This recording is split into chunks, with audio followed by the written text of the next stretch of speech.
My name is Caitlin Pearson, and today I'll be talking to you about stress. Before I begin, if you are above the age of 18 and consent to being recorded, please raise your hand at this time. Thank you. Stress, the state of mental or emotional strain resulting from an adverse or very demanding circumstance. The bad news is, it's inevitable. We are all going to experience stress when we face a challenging or overwhelming situation. But it's more than just an emotional response. It actually has psychological and physiological short or long-term effects. Our initial response is fight or flight. That's the activation of your sympathetic nervous system that causes an increase in sweating, an increase in your heart rate, an increase in your blood pressure. It also inhibits your digestion system and stimulates the production of glucose. There are also certain neurohormones that are released at this time. The increase of heart rate and blood pressure for an extended time is what leads to hypertension, which is high blood pressure, and a higher chance of a heart attack or a higher chance of a stroke. When this response inhibits digestion, it can lead to heartburn, and with the increase of the production of glucose, you're more likely to retain the weight that if it's not used up. There's also neurohormones that are released like adrenaline and cortisol.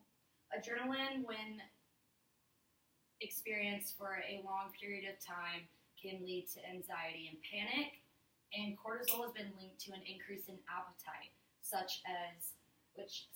appetite for comfort foods such as carbs or sugars, which are energy dense.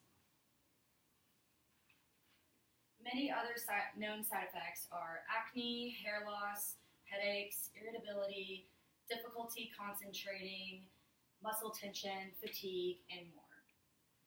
But what if I told you that there was also good news to stress, and that there was a way to fix this so that stress actually benefited you?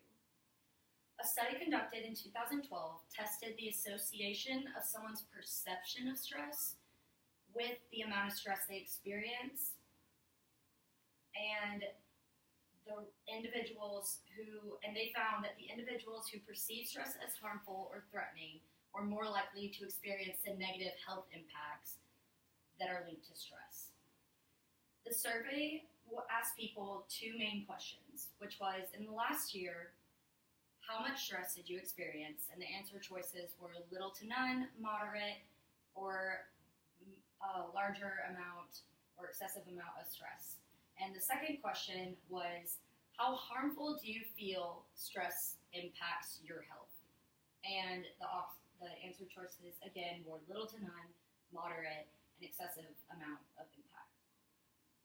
They waited 5 years and followed the death rates of participants that they surveyed and concluded that it wasn't the people that were more stressed that experienced all the negative side effects, but actually the people that perceived stress as a threat and thought stress would hurt them or lead to those negative health impacts that actually experienced, no matter how much stress they experienced those threats and those health impacts. This is why it's mind over matter.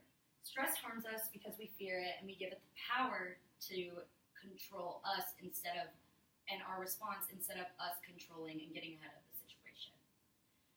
Instead of overwhelming situations crushing or worrying you, use the body's physical changes as a strengthening or preparation for your body to act, for you to make a plan, for you to solve this challenge, figure out the problem, and end better.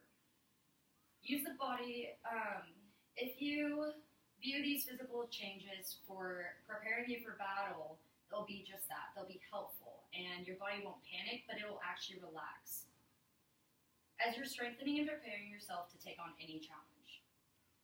Your heart rate increase can actually be seen as getting your body the oxygen and nutrients that you need to act, such as your brain making plans so that you can think of a solution faster, and your muscles being able to move in the fight or flight response, running.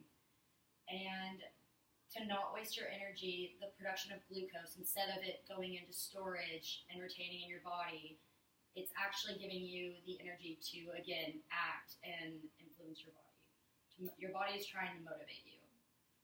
So the next time you're in a stressful situation, or even see someone else in a stressful situation, try to focus on letting your body solve it naturally, than letting your panic take over and letting the stress control your response. Get ahead and control your response to the situation. As author and health educator Bill Phillips put it, stress should be a powerful driving force, not an obstacle. Thank you.